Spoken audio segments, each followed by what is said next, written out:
안녕하세요. 고준의 지혜 TV입니다. 구독과 좋아요 부탁드립니다. 옛날 어느 마을에 늦은 밤에 정적을 깨고 여인의 중얼거리는 음성이 나지막히 들렸다. 비나이다, 비나이다. 천지 신명께 비나이다. 더도 덜도 말고 떡두꺼비 같은 아들 하나만 점지해 주십시오.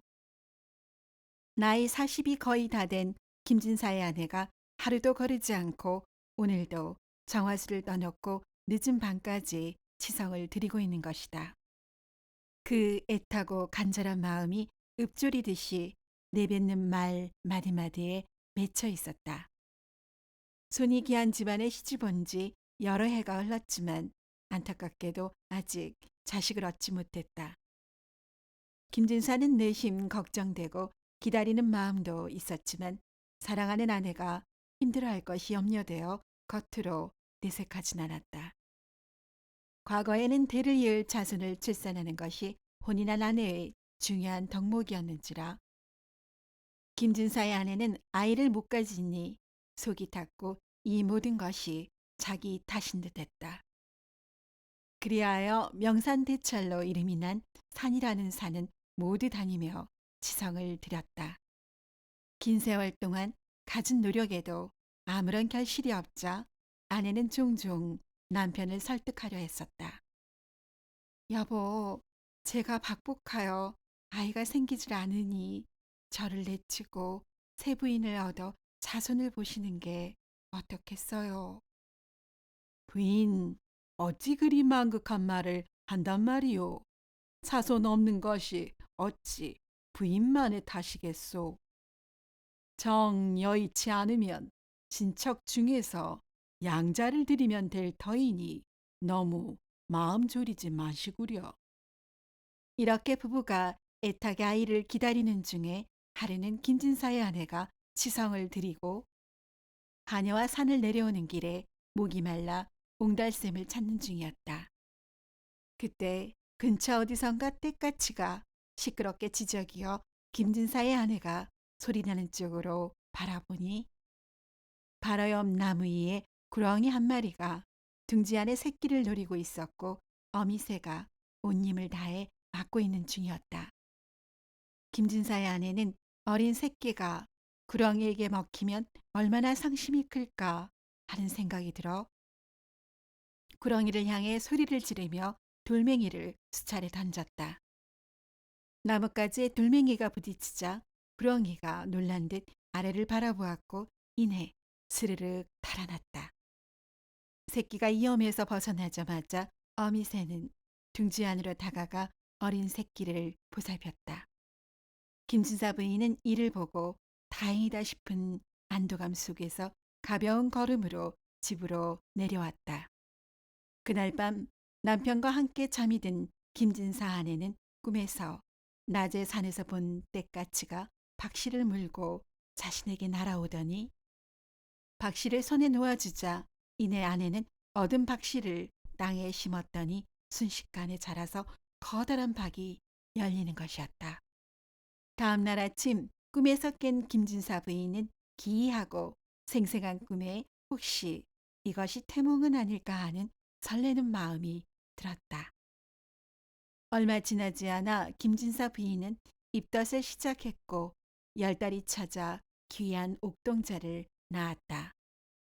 작은 생명이 가져다 주는 즐거움은 김진사 부부를 늘 웃음 짓게 했고 늦은 나이에 얻은 아들을 금이야 오기야 지극정성으로 키웠다. 아들은 부부의 바람대로 잘 성장하여 16의 나이가 되었다. 김진사의 아들은 착한 심성에다 인물도 준수하고 거기에 총명하여 마을에서 수재로 이름이 났기에 많은 집안에서 신랑감으로 탐을 낼 만했다. 김진사 부부는 자손이 귀한 집안이라 아들을 빨리 혼인시켜 자신들이 더 나이 들기 전에 손주들로 집안이 북적거렸으면 했다. 부부의 바람은 마음보다 한 발 더 나아가 이젠 걱정의 영역으로 들어섰다. 여보 부인, 우리 아들이 이제는 장성하였으니 하루속히 손주를 봐야 하지 않겠소? 그러게요. 아이 때에서는 자식을 많이 낳을 수 있도록 신경 써서 혼처를 구해야겠어요. 노부부는 이 마을 저 마을에 수소문하여 집안에 자손이 많은 다복한 집안의 참한 처자를 신부감으로 구하려 했다. 수개월에 걸쳐 두루 수소문한 끝에 근처 마을에 이생원 댁에 11남매 중에 제일 끝으로 딸이 하나 있는데 그 딸이 인물이 곱고 참하다는 소식을 접했다. 김진사 부부는 며느리감으로 안성맞춤이라는 생각이 들어 다른 곳으로 혼처를 빼앗길 걱정에 급히 매파를 보내 혼담을 넣었다. 혼담을 전해받은 처녀의 부모 이생원 내에는 그리 탐탁하지가 않았다. 10명의 아들을 둔 뒤에 얻은 딸이라 몹시 애지중지하여 키웠기에 딸을 더 데리고 있고 싶은 마음에 본인을 서두르기가 싫었으며 비록 신랑감이 훌륭하다는 소문이 자자했으나 손이 귀한 집으로 시집을 가서 혹여 자신의 딸이 대를 이어야 하는 압박감으로 시집살이가 힘들지는 않을까 걱정이 되는 마음도 한몫했다. 처녀의 집안에서 답신이 없자 김진사 부부는 자연히 잡을 안석이 되었다. 여보, 처녀 집에서 우리 아이가 4대 독자라 혼담을 꺼리는 것 아니오? 그러게 말이오. 내가 발걸음을 하여 처녀의 부모에게 사정을 해보겠소. 김진사는 자손이 번창할 수만 있다면 체면이고 뭐고 아무 상관이 없다는 생각에 처녀 집으로 찾아갔다. 처녀의 아버지는 뜻밖의 방문에 난감해했으며 김진사가 간절히 청하는 터라 김진사와 얘기를 나누는 중에 시부될 분도 점잖고 가풍도 훌륭하며 누대 문발도 나쁘지 않은 듯하여 혼담을 한 번 더 생각해보고 기별을 주기로 하고 일단은 김진사를 돌려보냈다. 막상 말은 이리 했지만 처녀의 아버지 이생원은 딸이 행복했으면 하는 바람이 컸기에 선뜻 결심이 서지 않아 고민을 아니할 수 없었다. 여러 날 고민을 하였으나 도저히 결심이 서지 않자 당사자인 딸의 생각은 어떠한지 물었다. 얘야, 얼마 전에 이웃마을 4대 독자 집안의 김진사께서 너를 며느리 삼고 싶다고 직접 찾아오기까지 했는데 이 아비는 네가 고생할 듯 싶어 혼담에 응할지 망설여지는구나. 네 생각은 어떠하냐? 아버지, 귀중의 아녀자가 어찌 세상 사람들의 일을 알겠는지요. 그저 아버지의 결정에 따를 뿐입니다. 다만 배필을 고르려 한다면 주변의 환경보다 우선하여 그 사람의 됨됨이를 보아야 한다고 생각합니다. 아버지께서 보시기에 신랑감이 합당한 됨됨이를 갖추었다면 그리로 정하시지요. 이생원은 딸의 말을 들은 후 마냥 어리기만 하다 생각한 막내딸이 언제 이렇게 깊은 속내를 지녔는지 딸이 대견스럽다는 생각이 들었으며 자신의 고민이 기우임을 알았다. 이생원은 그 길로 연통을 넣어 신랑감이 될 김도령을 불러 만나보았다. 직접 얼굴을 대하고 보니 들리는 풍문이 헛된 소문이 아니라는 생각이 들었다. 전의 아버지 이생원은 다음 날 김진사에게 혼담에 응한다는 얘기를 전했고 길이를 잡았다. 드디어 기한 4대 독자와 금지오겹 11남매 막내딸은 혼례를 올렸다.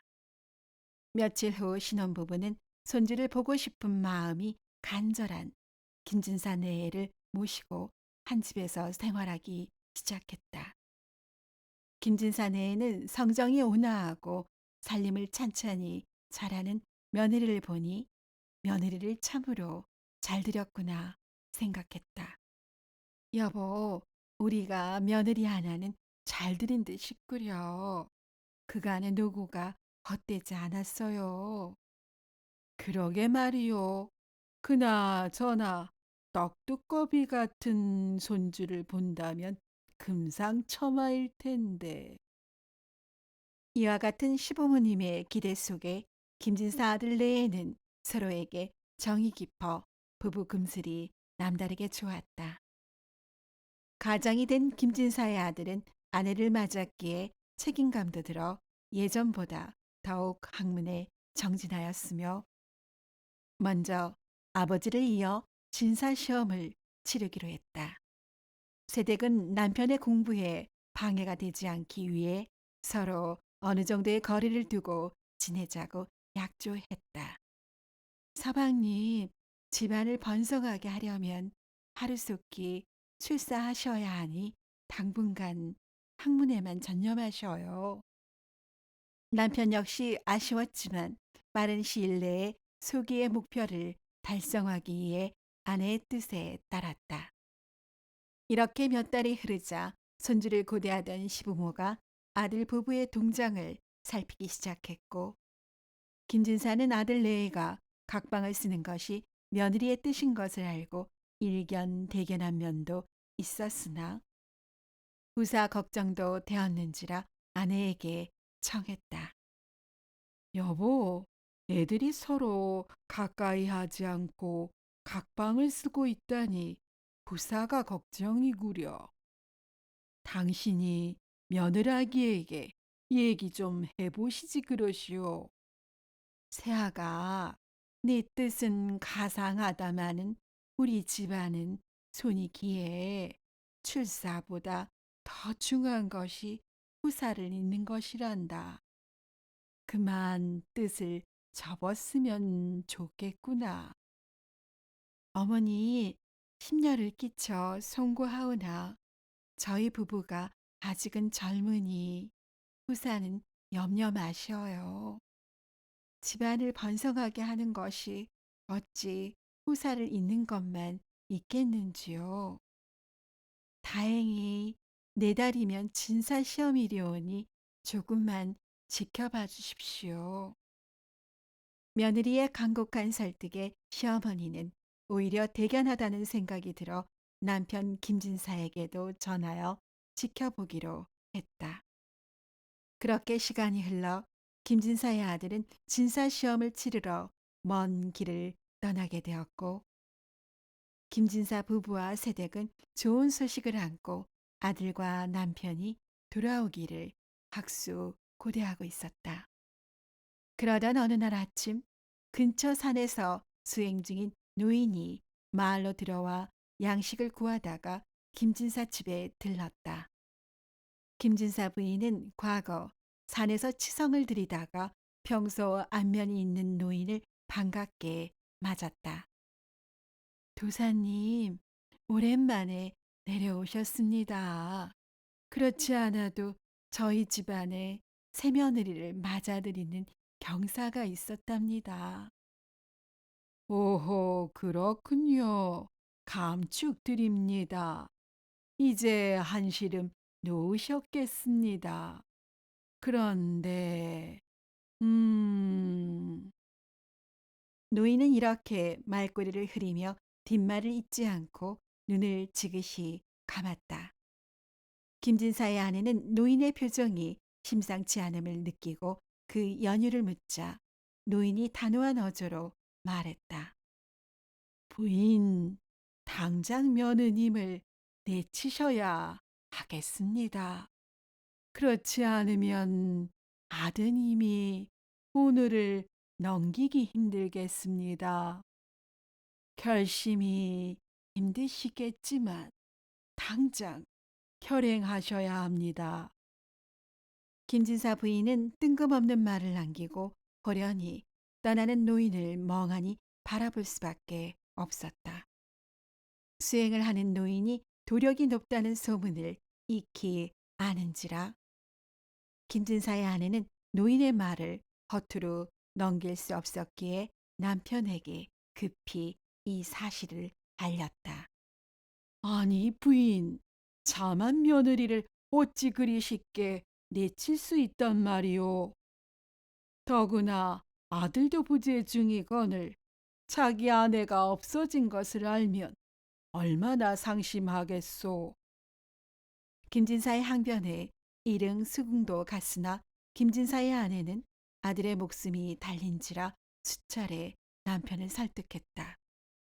여보, 그렇게 역정만 내실 것이 아니라 돌다리도 두드려보고 건너랬다고 일단 한번 도사님의 말에 달아봅시다. 제가 며느리에게는 잘 타일러 며칠 친정에 다녀오라고 해보겠어요. 사대독자인 아들의 목숨이 이태롭다고 하지 않아요. 김진사 역시 은근히 걱정도 되어 결국 아내의 말에 따르기로 했다. 김진사의 아내는 급히 며느리에게 가서 간단한 집만 꾸려 친정에 잠시 다녀오라고 일렀다. 집안일을 하던 며느리는 급작스런 시어머니의 말에 놀랐다. 시어머니 역시 노인의 황당한 말 때문이라는 것을 차마 얘기할 수 없었다. 얘야, 급작스럽지만 시집 온 지 반년이 다 되어가니 짬을 내어 친정에 다녀오려무나 속히 길을 떠나거라. 그래도 어머니, 남편이 없이 어찌 홀로 친정에. 시어머니는 며느리의 말이 다 끝나기도 전에 노자와 함께 급히 보따리를 싸서 며느리에게 안겨주어 문 밖으로 이끌었다. 며느리는 시어머니의 급작스런 행동에 황망했지만 차마 시어머니의 말을 거역할 수 없었기에 짐을 받아들이고 대문 밖을 나와 길을 나설 수밖에 없었다.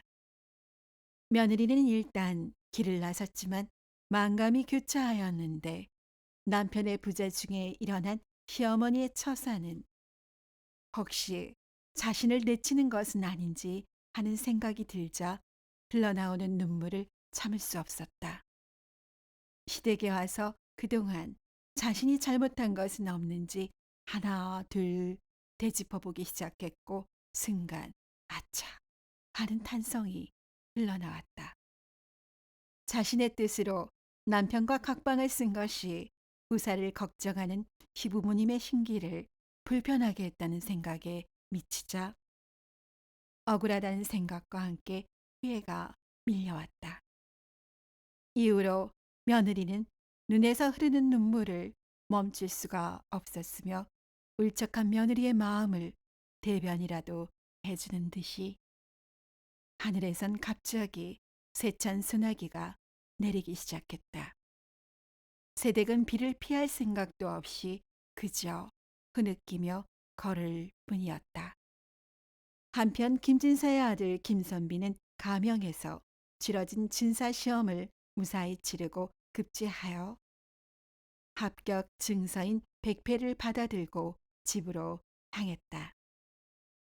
아버지를 이어 진사가 되니 아들로서 떳떳하고 듬직한 남편으로서 할 바를 어느 정도 했다는 생각에 발걸음이 가벼웠으며 이 기쁜 소식을 한시라도 빨리 부모님과 아내에게 전해야겠다는 생각에 발길을 재촉했다.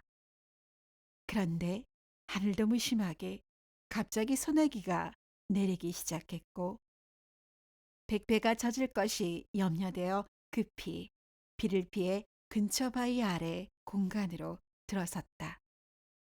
소나기가 앞길을 막았지만 빗줄기를 바라보는 김선비는 왠지 불안하다는 생각이 들었으며 그동안 자신을 위해 챙겨주고 가까이 하지 않았던 아내가 간절히 보고 싶었다.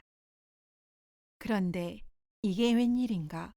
저만치 낯익은 아낙네가 비를 맞으며 힘없이 걸어가고 있는 것이 아닌가.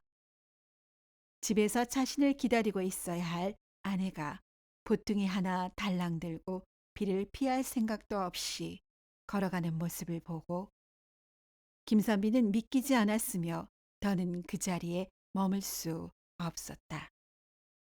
아내를 부르며 김선비는 아내에게 급히 달려갔다. 부인, 어찌 우중에 길을 나섰단 말이오? 이 어쩐 일이오? 서방님, 그것이... 빗속에서 남편을 만나니 젊은 새댁은 설움이 더욱 복받쳤고 남편의 품속에 안길 수밖에 없었다. 남편 역시 비에 젖어 떨고 있는 아내를 품에 안고 비를 피하기 위해 자신이 머물렀던 바위 아래로 데려가려고 몸을 돌렸다. 그 순간 하늘에서 번쩍하며 내성병력이 비를 피했던 바위 위를 내리치자 바위가 순식간에 무너져 내렸다. 이 모습을 보고 젊은 부부는 놀라서 그 자리에 서로 껴안은 채 우뚝 서 있을 수밖에 없었다. 얼마 지나지 않아 주변이 조용해졌다. 마치 비가 내린 적도 우레가 내리친 적도 없는 듯이 거센 소나기가 그쳤으며 어느 틈엔가 구름에 숨었던 태양이 중천에 높이 떠 놀란 젊은 부부를 밝게 비추는 듯했다. 젊은 부부는 햇볕에 젖은 몸을 말리며 지난 사정을 서로 얘기했고 남편이 먼저 말을 꺼냈다. 부인, 당신처럼 현숙한 며느리를 어찌 그런 일로 내치시겠소? 필시 부모님께 피치 못할 사정이 있으신 게지요.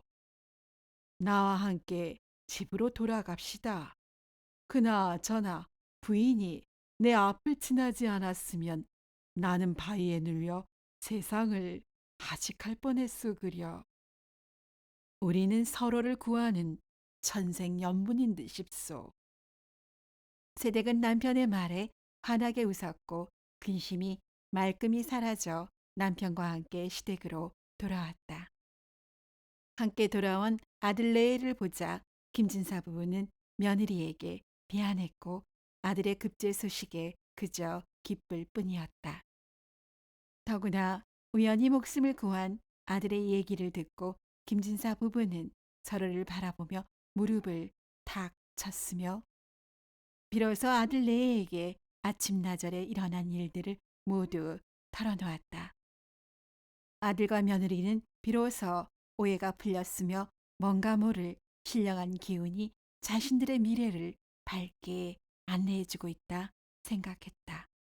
며칠 후 덕분에 화를 피했다는 생각이 들어 노인에게 감사드리기 위해 시어머니와 며느리는 과거 지성을 들이던 산에 올라 노인을 찾았지만 그 어디에서도 찾을 수 없었다.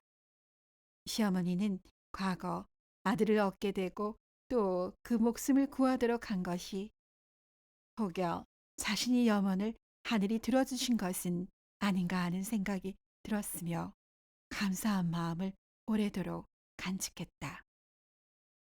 이후로 아들은 과거에 급제해 출사하였고 며느리는 삼형제를 낳아 잘 키웠으며 시부모 김진사 부부는 손주들의 재롱을 보며 기쁨 속에서 오래도록 행복하게 잘 살았다고 전해진다. 오늘도 이야기를 시청해 주신 여러분께 감사드립니다. 재미있는 이야기로 곧 찾아뵙겠습니다.